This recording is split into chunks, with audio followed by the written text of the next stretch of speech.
Halo teman-teman, kembali lagi bersama Syamur TV. Kali ini kita di acara Curious dan kali ini kita kedatangan tamu yang lagi-lagi spesial nih. Tapi sebelum itu gue mau memperkenalkan diri dulu. Gue Elvan dan sekarang gue ditemani oleh, mungkin udah pernah ada yang nonton video tentang Koptik, yaitu Mas Barnabas. Halo. Kita kenal ya.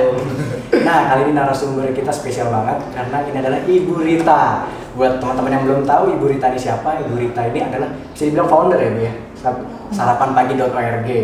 Itu tuh bahkan Syamur aja mengambil informasi dari situ, kita mengkaji dari sarapanpagi.org. Tapi sebelum itu pengen dong Bu lebih kenal dengan Ibu, pernah studi di mana, sudah pengalamannya apa?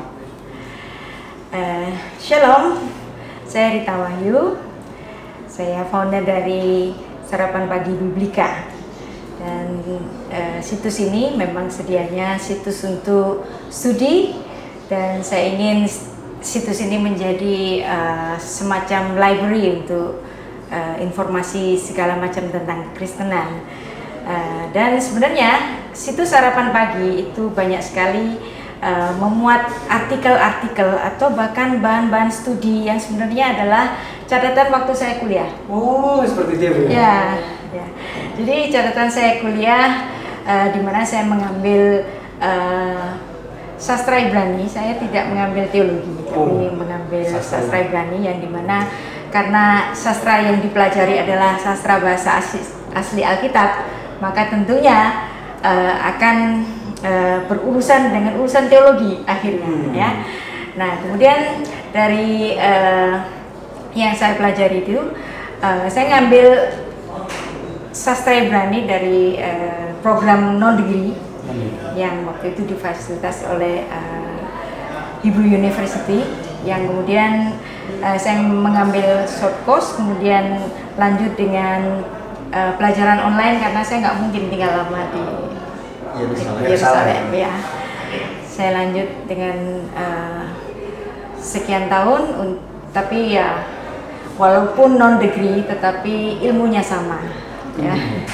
Yang penting saya ngejar ilmunya saja. Dan apa yang Anda baca di Sarapan Pagi Biblika yang mungkin kadang-kadang cara mengkajinya itu berbeda, itu karena memang itulah yang diajarkan oleh para rabi. Saya senang mengambil sastra Ibrani karena tidak belajar khusus mengenai teologi. Akhirnya saya diajar dari berbagai macam-macam kalangan, termasuk linguis, termasuk rabi. Yang terpenting adalah saya punya interested pada sejarah dan antropologi budaya dari Alkitab kita, dan itu ingin saya share. Ya, syukur kalau itu menjadi rujukan dari banyak mahasiswa teologi. Iya Bu, jadi kalau boleh sharing sedikit, Syamur itu kan memang kita ambil dari Syarikat Moriah, tempat Gunung Musa bertemu dengan Tuhan gitu. Jadi kita pengen, ini gerakan anak muda yang pengen belajar lebih dalam dengan teologi, dan ternyata Sarapan Pagi itu adalah inisiasi pertama. Kok nggak ada sih yang gaya-gaya anak muda gitu kan? Susah nih tulisan bapak-bapak, sudah ngerti katanya, 1000 katanya. Oke, akhirnya kita muncul. Jadi sebenarnya dari Sarapan Pagi, Syamur juga lahir. Oke. Haleluya. Keren. Nah, itu memang begini. Saya ketika orang-orang yang ikut kelas saya untuk sastra Ibrani, kajian Alkitab bahasa asli, itu banyak sekali yang ikut ke kelas saya itu umur 40 tahun ke atas, 40-an lah ya. Dan saya kurang happy sebenarnya. Kenapa? Karena saya lebih suka, misalnya bukannya nggak boleh ya, tapi saya akan suka kalau yang ikut di kelas saya itu anak-anak muda yang umur kira-kira 20-an ya. Anda bisa bayangkan nanti kalau 20 tahun kemudian dia umur 40, dia matang sekali tentang naskah Ibrani. Dan saya harapkan pemahaman tentang naskah bahasa asli Alkitab ini bisa memberikan satu wawasan, juga untuk memperlengkapi. Jadi kita bisa berbeda teologi, ya. Kita bisa berbeda tafsir terhadap satu ayat, tetapi untuk memahami satu ayat secara dahsyat itu adalah ilmu yang saya tulakan, ilmu Pasyat, itu kita akan satu sama ya, sama tidak akan berdebat tentang itu, karena ranah penafsiran kita bisa berdebat, tetapi ranah membaca Alkitab secara harfiah itu pasti akan kita sepakat. Oh iya Bu, tadi kan, jadi kalau teman-teman yang belum tahu, jadi tadi ini Bu Rita sedang mengisi kuliah umum ya Bu ya, di STT Koptik Theological di Jakarta. Nah, tadi tuh Ibu mention, karena saya sempat ikut dan saya, wah banyak banget catatan saya banyak, padahal saya datangnya terlambat. Jadi di sini tadi Ibu mention sedikit, Alkitab itu adalah sebagai hasil dari rekonsiliasi. Itu coba boleh di-sharing Bu sama teman-teman. Memang sebenarnya kita harus bersatu, tetapi bagaimanapun sejarah memang menuliskan ada perpecahan-perpecahan. Tapi apakah kita akan tenggelam pada perpecahan itu? Sedangkan para bapak gereja itu sudah memberikan contoh bagaimana untuk bersatu. Memang ada perpisahan, tetapi tidak selamanya berpisah. Contohnya adalah Alkitab kita ini, yang kita pegang ini, ya, yang dimana Alkitab Perjanjian Lama, Perjanjian Baru itu tidak memiliki nomor pasal, tidak memiliki nomor ayat, ya. Dan skisma itu sudah mulai sejak tahun 1054, ya. Katolik Barat dan Timur, kemudian masih ada lagi perpecahan Katolik Barat dengan Protestan, kemudian lahir berbagai macam aliran termasuk karismatik hari ini, ya. Ada puluhan ribu, mungkin ratusan ribu macam-macam denominasi, tetapi kita harus kembali ke Alkitab bahwa pada akhirnya Alkitab itu yang menyatukan, ya. Kita juga pernah pecah dengan Yudaisme pada Konsili Jamnia pada akhir abad pertama Masehi, ya, di mana waktu itu orang Yahudi itu menganatema kita, ya, dengan munculnya birkat haminim, ya, kutukan kepada kaum bidat, ya, kita dibidat-bidatin pernah. Tetapi toh orang Yahudi tidak selamanya membidat-bidatkan kita, karena Shmuel Hakatan yang menyusun birkat haminim itu pada akhirnya melupakan itu. Sudahlah, ya. Demikian juga ketika ada satu penemuan dari Uskup Stephen Langton yang pada abad ke-13 itu dia mulai menomori pasal-pasal dari Alkitab kita supaya para pembaca lebih mudah untuk membaca Alkitab, maka dia menomori pasal-pasal yang dimana para nabi, rasul tidak menuliskan pasal-pasal, dan dia kemudian menomori pasal-pasal. Dilanjutkan oleh Robert Stephen, Henry Stephen putranya, dan mereka adalah seorang Protestan. Jadi nomor pasal dari diciptakan oleh Katolik, nomor ayat oleh Protestan. Nah, kemudian ada seorang muda yang namanya Elias Hutter, kita tadi sudah pelajari. Dia keren banget ya itu orang, dan dia menerbitkan satu versi Derek HaKodesh yang dimana salinan Perjanjian Lama bahasa Ibrani itu dia lengkapi dengan nomor ayat dan nomor pasal sesuai Stephen Langton dan Henry Stephen juga, ya. Ada nomor pasalnya di situ, dan dia menyalin Alkitab Yahudi ini dengan begitu sempurna sehingga undeniable. Ya, orang Yahudi bisa menerimanya, sehingga kita bisa mendapatkan Alkitab Yahudi, Alkitab orang Kristen pada akhirnya memiliki nomor pasal dan nomor ayat yang hampir sama. Dan itu makanya kita bisa bilang dari perpecahan-perpecahan pada akhirnya kita dipersatukan dengan Alkitab yang kita pegang hari ini. Nomor dan pasal, ya, Alkitabnya Alkitab Yahudi, ya, nomornya dari Katolik, nomor pasalnya, nomor ayat dari Protestan. Wow, ini hasil rekonsiliasi yang luar biasa. Berarti kalau misalnya ada yang bilang, oh Alkitab mah cuma buku aja, gitu kan? Wah, Ternyata lebih dari buku ini dapat mempersatukan Ya. kita yang Ini punya sejarah, bukan sekedar buku. Dan terlebih penting itu, ini firman Allah. Iya benar. Pasti rekonsiliasi itu tidak akan terjadi tanpa campur tangan Roh Kudus. Ya, kita yang sudah terpecah-pecah dipersatukan oleh kita hari ini. Nah, itu teman-teman, Alkitab aja diciptakan pasalnya diberikan oleh seorang Katolik dan ayatnya diberikan oleh seorang Protestan. Jadi nggak boleh elitis. Jadi ada istilah elitis nih. Wow. Tiba-tiba si ini yang di abad 15 salah, di sini salah. Nggak boleh. Nah, tadi kan kita sudah bahas tentang Alkitab dan adalah hasil dari rekonsiliasi. Tapi kan Bu, kalau misalnya ternyata Alkitab adalah kunci persatuan, apakah kita semua dapat menafsirkan Alkitab? Oke. Apakah saya kan bukan mahasiswa teolog? Bukan gitu. teolog. Boleh nggak sih menafsirkan Alkitab gitu? Ya. Setiap pembaca Alkitab, sedikit atau banyak itu dia menafsirkan Alkitab. Ketika Anda masih kecil membaca Alkitab, pernah dong?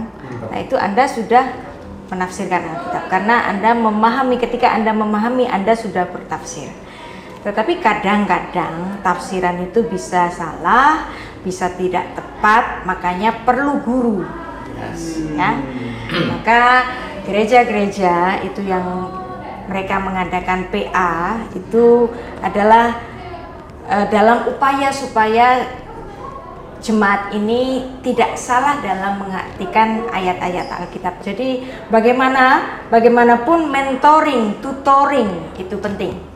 Ya, dari seorang yang sudah studi Alkitab lebih dahulu untuk menurunkan pemahamannya kepada orang-orang yang mungkin digembalakan, mungkin dididik, atau mungkin putra-putranya, siapapun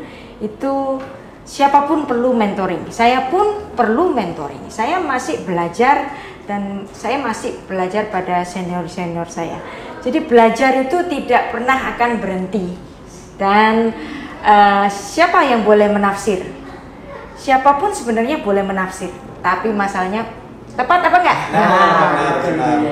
Itulah kita perlu mentor. Nah, para mentor juga, dia pun juga harus terus-menerus memperlengkapi dirinya dengan membaca, dengan terus-menerus membaca, dengan mengambil pengajaran-pengajaran baik dari para teolog-teolog yang lebih senior. Kenapa enggak?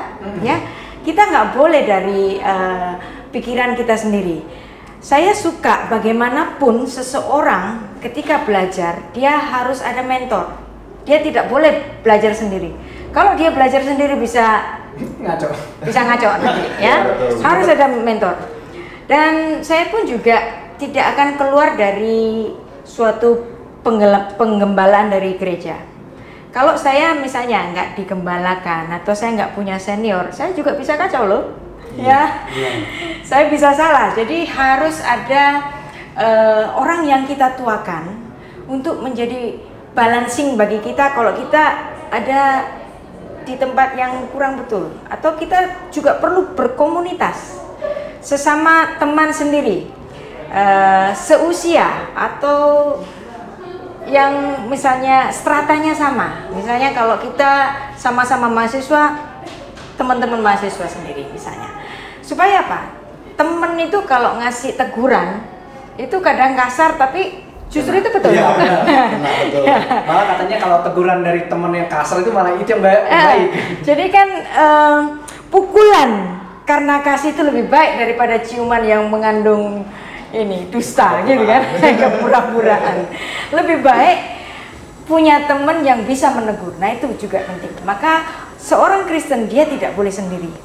Dia harus berkomunitas dan dia juga harus dikembalakan.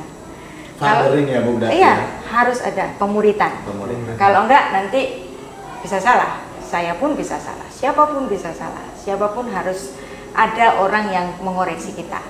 Kadang ya, walaupun kita itu bisa bicara dengan Tuhan secara langsung dalam doa-doa kita, tapi apakah kita selalu menggunakan teguran Tuhan? Kita bisa mengabaikan kok, ya. Maka perlu ada orang-orang di sekitar kita yang menjadi penyeimbang kalau kita salah. Oke. Berarti Ibu kalau misalnya dalam menafsirkan Alkitab nih Bu, apakah punya tantangan tersendiri nggak sih Bu? Karena kan setahu saya Alkitab ada yang pakai bahasa Yunani, ada yang bahasa Ibrani, bahasa teks aslinya gitu. Nah itu gimana tuh Ada yang pakai bahasa Yunani, bahasa Ibrani, sedangkan kita orang yang berbahasa Indonesia dengan budaya Indonesia gitu. Baik. Alkitab bagaimanapun itu bukan sesuatu yang terlalu tinggi untuk dipelajari.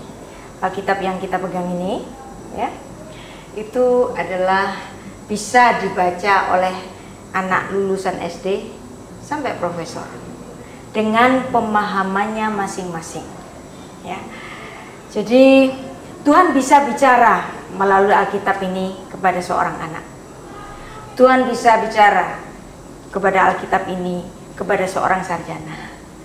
Tuhan bisa bicara melalui Alkitab ini kepada seorang profesor.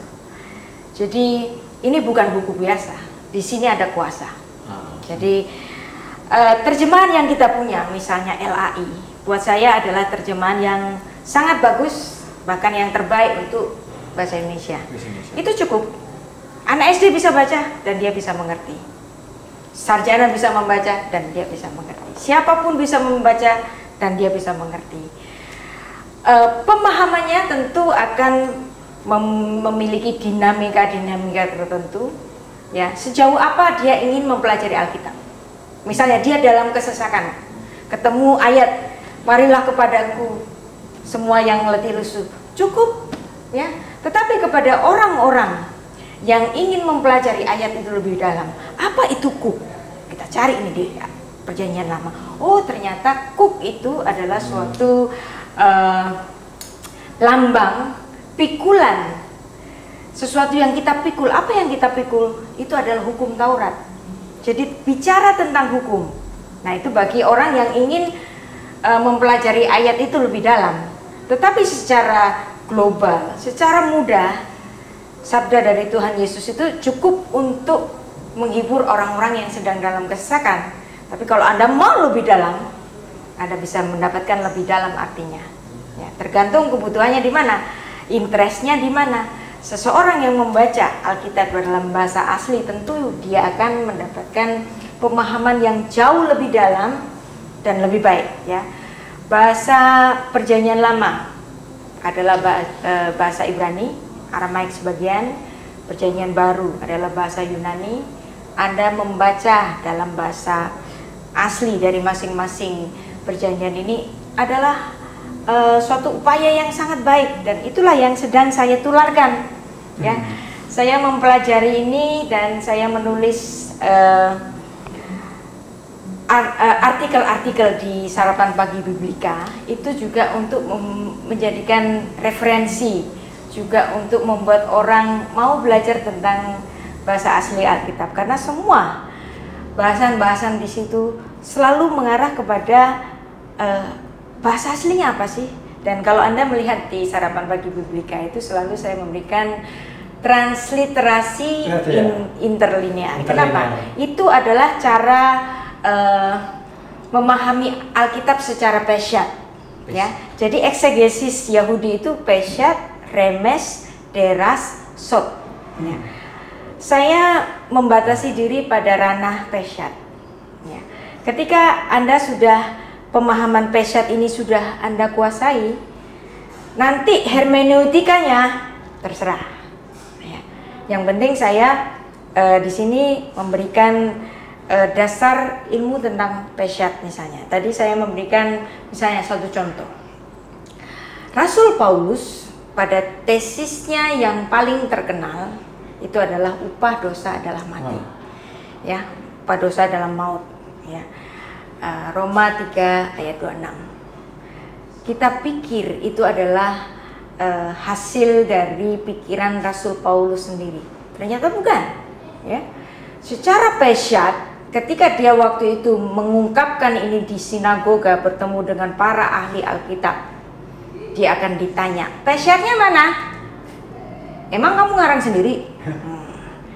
Rasul Paulus mengajukan Kejadian 2 ayat 17 sebagai dasar dari upah dosa adalah mati. Jadi inilah ilmu ini yang sedang saya tularkan supaya orang-orang beramai-ramai belajar tentang pesyat, supaya nanti kalau sudah naik kelas ya, remes deras. Nah, deras ini kan hermeneutika. Anda tidak sembarangan menafsir. Betul. Harus dipahami dulu dasar alkitabiahnya itu apa, baru Anda menafsir. Nah, menafsirnya dengan cara yang bagaimana itu biasanya saya lentur. Tergantung penafsiranmu bagaimana, yang penting nanti pemahaman pesyatnya ini ada. Oh, seperti itu ya, Bu. Ya. Jadi memang Syarikat Muria sendiri memiliki semboyan yang dimana kita kayak tadi Ibu bilang bahwa kalau bisa mempelajari Alkitab biasanya kan bertumbuh juga spiritualnya. Kurang lebih seperti kan itu, Bu. Jadi kita Syamar itu punya misi atau semboyan itu adalah spiritualitas, intelektualitas, dan sosialitas. Jadi memang kita merasa kalau spiritualitasnya terlalu condong tanpa intelektualitas akan tidak seimbang. Jadi kenapa kita ini pengen ada gerakan anak-anak muda tuh yang pengen tahu Kristen tuh harus belajar. Iya, gitu. betul. Nah, itulah yang saya akan senang sekali kalau banyak anak muda masuk kelas saya. Ya. Anda bisa bayangkan Anda umur 17, 20, ya, 30. Oke, saya akan senang sekali orang-orang antara 30-an ke bawah itu masuk ke kelas saya, dan Anda bisa bayangkan waktu studi Anda semua itu panjang sekali. Lalu nanti bayangkan Anda umur 40, Anda akan menjadi seorang pengajar yang baik, yang tidak sembarangan ngomong gitu ya, karena selalu berdasarkan dengan pesyat Alkitab. Ya, ilmu ini semoga banyak yang mengikutinya, karena ilmu ini bukan untuk membuat satu aliran baru. Siapapun bisa belajar ini dan kemudian bisa dikembangkan pada gerejanya masing-masing. Oh iya, saya jadi teringat. Tapi ada ini banyak nih yang nanya nih, Bu, follower kita. Gimana ya tanggapan kita terhadap beberapa aliran gereja yang kayaknya sudah melenceng mulai dari Alkitab, tradisi, apa segala macam. Kita harus bagaimana? Sedangkan kalau misalnya kita mulai menegur, mereka malah bilang, kalau jangan terlalu ini kaku masalah segitu. Ya, balik lagi, obatnya pesyat. Ya, obatnya pesyat. Jadi Anda harus mengartikan ini secara betul, artinya baru nanti menafsir. Nah, ketika ada penafsiran yang menyimpang, itu kita bisa menegur walaupun tidak perlu berdebat atau tidak perlu berantem ya. Kita memberikan argumentasi kita tanpa harus mempermalukan ya. Bagaimanapun ya, pemahaman tentang Alkitab itu bertumbuh ya. Pemahaman saya terhadap satu ayat hari ini dengan 1 tahun ke depan, karena dengan pembelajaran kita dapat mengoreksi apa yang kita pahami kemarin ya. Kita pun pemahaman terhadap Alkitab itu bertumbuh. Jadi seandainya ada seorang yang salah, kita anggap salah dalam memahami Alkitab ya, kita bersama-sama belajar memberikan satu wawasan-wawasan ini ya.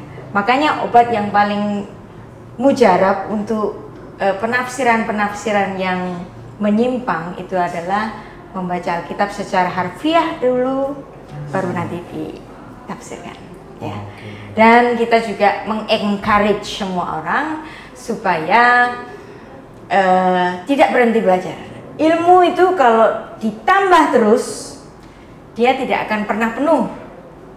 Dibagi terus, dia juga tidak akan pernah kurang ya, tidak pernah habis ilmu. Kayak ada semboyan, semakin banyak tahu malah semakin banyak nggak tahu. Ya, semakin banyak tahu, semakin banyak nggak tahu. Semakin kita belajar, semakin kita tahu, semakin banyak yang kita belum pelajari. Mas Yoni mungkin ada pertanyaan Bu Rita? Bagaimana nih Bu untuk mengajak anak muda khususnya untuk lebih mencintai kebenaran firman Tuhan, karena hari-hari ini banyak kehidupan anak muda juga yang kalau dalam survei juga mulai menjauh dengan kebenaran firman Tuhan itu sendiri. Anak muda itu maunya nggak mau mikir ya. Makanya kan banyak gereja-gereja yang menyediakan wadah untuk anak muda yang diberi musik-musik yang indah, supaya datang. Karena orang yang memilih ke gereja sebagai entertainment itu lebih banyak daripada orang yang memilih gereja sebagai pusat studi. Tapi kadang-kadang ini juga tidak bisa dipungkiri, karena anak muda memang perlu untuk sesuatu yang dapat menggugah jiwanya. Nah, bagaimana kita dapat membagikan satu ilmu dengan fun? Iya. Nah, ini tugas buat Anda semua. Siap. Membagikan firman yang fun.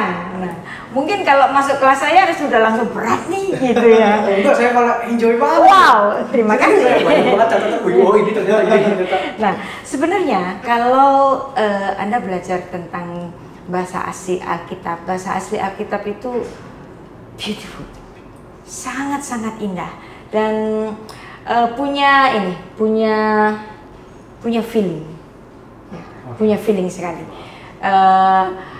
Ada feelingnya. Kalau kita belajar bahasa asli Ibrani misalnya, Anda membaca saja tanpa buku tuntunan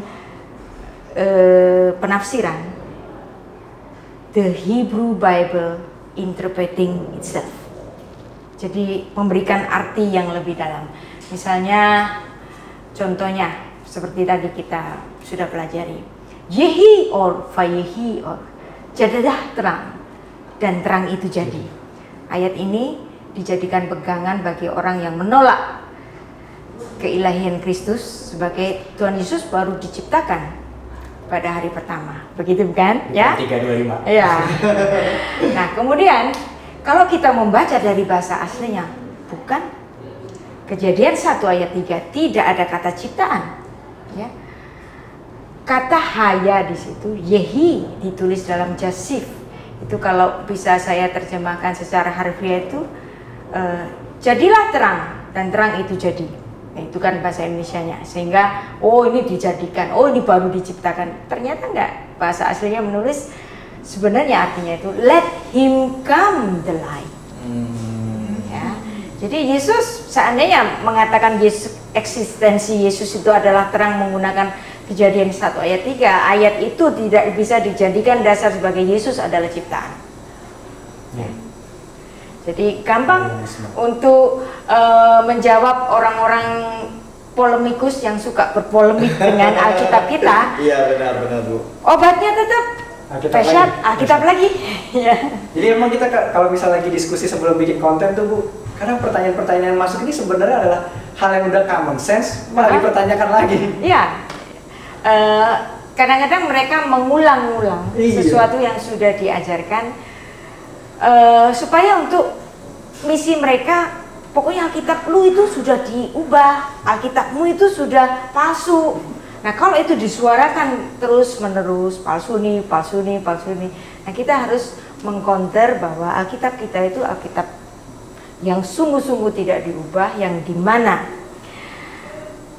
yang menyimpan naskah-naskah bahasa asli itu tidak selalu dari golongan Kristen. Iya, Ya? benar. Bisa orang Yahudi, bisa orang komunis, ya. Leningrad Codex disimpan di Rusia, ya, di Museum Nasional Rusia, dinamai seorang pemimpin komunis, Lenin, ya, Vladimir Lenin. Bagaimana mungkin pusakanya orang Yahudi dan Kristen diberi nama Lenin? Nah, itu kan juga untuk membuktikan bahwa kita nggak bisa bekerja sama dengan orang-orang di luar Kristen untuk sama-sama mengganti Alkitab kita, bukan? Nah, dengan penemuan gulungan laut mati itu pun juga meneguhkan kembali bahwa Alkitab kita tidak pernah dirubah, ya. Ada The Great Isaiah Scroll, itu bisa membuktikan bahwa apa yang kita punya hari ini adalah persis sama seperti yang dahulu, tidak diubah. Ya. Ya. Ayo Mas Bianlin, ada pertanyaan lagi? Enggak kayaknya. Oh, oke. Nih Bu, sebelum kita closing, kira-kira ada nggak buat teman-teman biasa nanya, ada referensi buku nggak sih buat pegangan kita belajar ada nggak gitu? Referensi yang selain Alkitab? Oke. Buku itu mahal, ya, Tetapi sekarang puji syukur ada teknologi yang kita dapat membaca macam-macam buku secara online ya. Itulah semangat dari Sarapan Pagi yang membagikan referensi-referensi yang bisa dibaca di mana saja oleh siapa saja. Tidak hanya bicara mengenai naskah Alkitab, tetapi juga wawasan budaya Yahudi. Kenapa kok kita harus belajar wawasan budaya Yahudi? Karena dari situ dahulu jemaatnya Musa, jemaatnya Tuhan Yesus, itu semua orang Israel. Maka tentu banyak konten budaya di situ. Ya, seperti gini. Tuhan Yesus setiap kata-katanya itu memiliki konteks historis.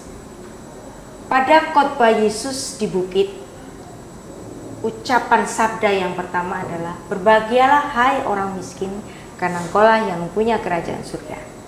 Kata-kata ini bukan sekedar kata-kata penghiburan, tetapi memiliki konteks sejarah yang jauh ke belakang, 6 abad sebelum Yesus Kristus Allah inkarnasi datang ke bumi.